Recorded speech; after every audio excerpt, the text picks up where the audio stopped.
এই মালচিং পেপাৰবিলাক কি কাৰণে ইউজ কৰিছে আৰু এই জেঙৰ সলনি এইটো আপোনালোকে কিয় দিছে? 70-80 হাজাৰৰ পৰা লাখ টকালৈকে মানে এখন খেতিৰ পৰা আহিব পাৰে বিঘাৰ মাটিত। নমস্কাৰ দৰ্শক, মই পংকজ খনিকৰ, আপোনালোকে চাই আছে অংকুৰিত অসম। দৰ্শকসকল, আজি আমি উপস্থিত আছোঁহি নলবাৰী জিলা কহুৱা ৰিজৰ্টত। ইয়াতে কেইজনমান কৃষকে খুব ধুনীয়াকৈ তিয়ঁহৰ খেতি কৰিছে। আজি আমি তিয়ঁহ খেতিৰ A to Z তথ্য আজি আমাৰ দৰ্শকসকলক জনাবলৈ চেষ্টা কৰিম। তিয়ঁহ খেতি কৰোঁতে খৰচ কিমান হয়, বা মাটিৰ প্ৰস্তুতিৰ পৰা ফল ছিঙি বজাৰলৈ পঠিয়ালৈকে খৰচ পাতি কিমান হয়, বা ইয়াত লাভ কিমান হয়, বা কোনটো সময়ত কৰিব লাগে, কৃষি পদ্ধতি ইত্যাদি সকলোখিনি কথা আমাৰ দৰ্শকসকলক জনাবলৈ চেষ্টা কৰিম। কৃষকসকলৰ লগত কথা পতাৰ পূৰ্বে মই আমাৰ অংকুৰিত অসমৰ দৰ্শকসকলক গোটেই কৃষি ফাৰ্মখন অকণমান দেখাবলৈ চেষ্টা কৰিছোঁ।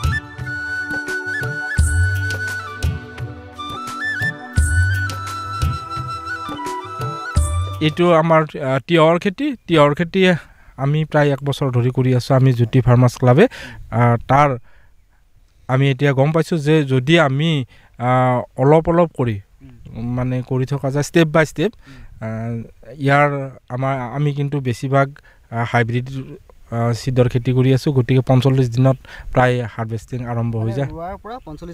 হাৰ্ভেষ্টিং আৰম্ভ হৈ যায় আৰু তাৰপিছত আৰু এমাহলৈকে তাক চলে। তাৰপিছত আৰু সেইখিনি সময়তে ইয়াৰ যিখিনি প্ৰডাকশ্যন হয়, যথেষ্ট প্ৰডাকশ্যন হয় আৰু আমি লাভ বুটলিবলৈ সক্ষম হৈছোঁ ইয়াৰ জৰিয়তে। আপোনালোকে এইবাৰ কিমান বিঘা মাটিত কৰিছে?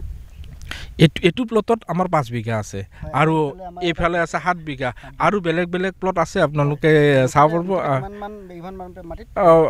এতিয়ালৈকে আমি পৰা জুলাইৰ পৰা এতিয়ালৈকে প্ৰায় 15 বিঘা মাটিত আমি 15 বিঘা অলৰেডি শেষ হৈছে আৰু এতিয়া এই 15ৰ লগত এইখিনি আছে। সেইটো শেষ হৈছে। সেইটো আমি বিশ্বকৰ্মা পূজাত ছিঙা আৰম্ভ কৰিছিলোঁ আৰু এইটো আমি বিশ্বকৰ্মাৰ পৰা আমাৰ এই পূজালৈকে এইটো চলিছিলে আৰু সেইটো এতিয়া শেষ হৈছে। এনে তৰমুজৰ খেতিৰ কাৰণে মাটিটো কেনেকুৱা ধৰণৰ ভাল? মাটিটো কেনেকুৱা ধৰণৰ? তিয়ঁহৰ খেতিৰ কাৰণে বালিচহীয়া মাটিটো যথেষ্ট ভাল, নৈপৰীয়া মাটি।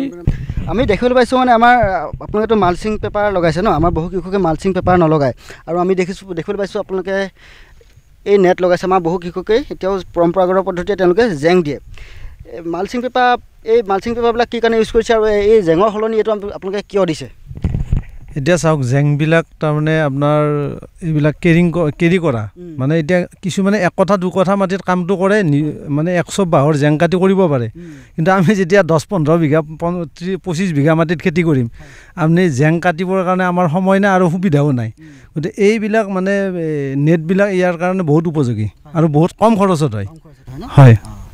এতিয়া আপোনাৰ এবিঘামান মাটিত যদি আমি তিয়ঁহ খেতি কৰিবলৈ যাওঁ, তেতিয়া আমি নেট লগালোঁ, মালচিং লগালোঁ, এনেকৈ ধুনীয়াকৈ বেট লগালোঁ, তেতিয়া খৰচ পাতি কেনেকুৱা ধৰণৰ হ'ব পাৰে? এতিয়াতো ধৰক আমাৰ 18-20 হাজাৰ টকাৰ ভিতৰত এনে খৰচ পৰি আছে। কিন্তু এতিয়া টোটেল গুটিৰ পৰা নেটলৈকে মানে কৰ্মচাৰী যিখিনি খৰচ, কিন্তু এতিয়া আমি পালোঁ অলপ আগতে, আমি যিটো ডেমনষ্ট্ৰেশ্যন দিলে আমাৰ মেচিনৰ পালে সেইটো পালোঁ। গতিকে সেইটোত কৰিলে আমাৰ খৰচ ইয়াতছে বহুত কমি যাব। সেইটো বহুত কমি যাব। তেতিয়া ধৰক 15,000 4-5 হাজাৰ টকা আমাৰ অন্ততঃ ৰাহি হৈ যাব প্ৰতি বিঘাত। আচলতে আমাৰ যদি পৰিৱেশ আৰু বতৰৰ বজাৰ সেইমতে মাৰ্কেটিংটো যেতিয়া পূজাৰ সময়ত যেতিয়া পংকজ কলিতাই ক'লে যে তেখেতে যিটো ক'লে যে আমি কি ক'ম বিশ্বকৰ্মা পূজাৰ পৰা এই কালী পূজালৈকে ধৰক তিয়ঁহটো বিক্ৰী কৰিলোঁ, এইটো ভাল দাম পালে। 25-30 টকা কেজি ইয়াৰ পৰা যদি হোলচেল গুচি যায় সেইটো ভাল লাভ থাকে। তেতিয়া ধৰক 70-80 হাজাৰৰ পৰা লাখ টকালৈকে মানে এখন খেতিৰ পৰা আহিব পাৰে বিঘাৰ মাটিত। 70-80 হাজাৰৰ পৰা 1 লাখ টকালৈকে আহিব পাৰে। এইটো মানে চিডটো লগোৱাৰ পৰা ধৰক 45 দিনৰ পৰা মানে হাৰ্ভেষ্টিং টাইম পায়ে যায়, 45 দিনৰ পৰা ছিঙিব পাৰি। হয় দাদা, ধন্যবাদ।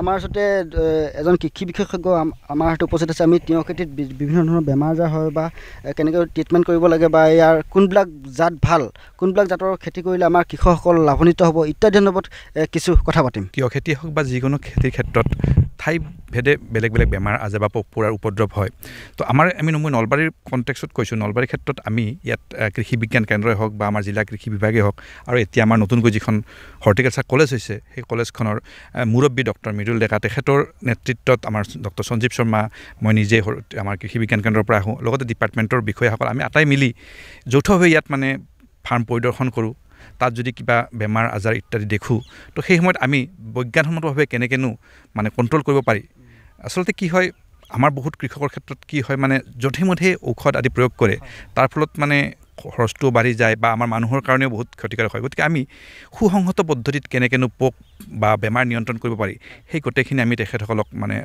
সময়ে দিহা পৰামৰ্শ দিয়াৰ লগতে আৰু যেতিয়াই জৰুৰত পৰে তেখেতসকলে আমাক ফোন কৰি মাতে আমি আহোঁ আহি চাই সেই সময়ত যিটো বেমাৰ আজাৰে হওক বা যি হওক তাৰ আমি ৰক্ষাৰ পৰা পৰিত্ৰাণ পোৱাৰ কাৰণে আমি বিহিত ব্যৱস্থা লোৱাৰ কাৰণে তেওঁলোকক উপদেশ দিওঁ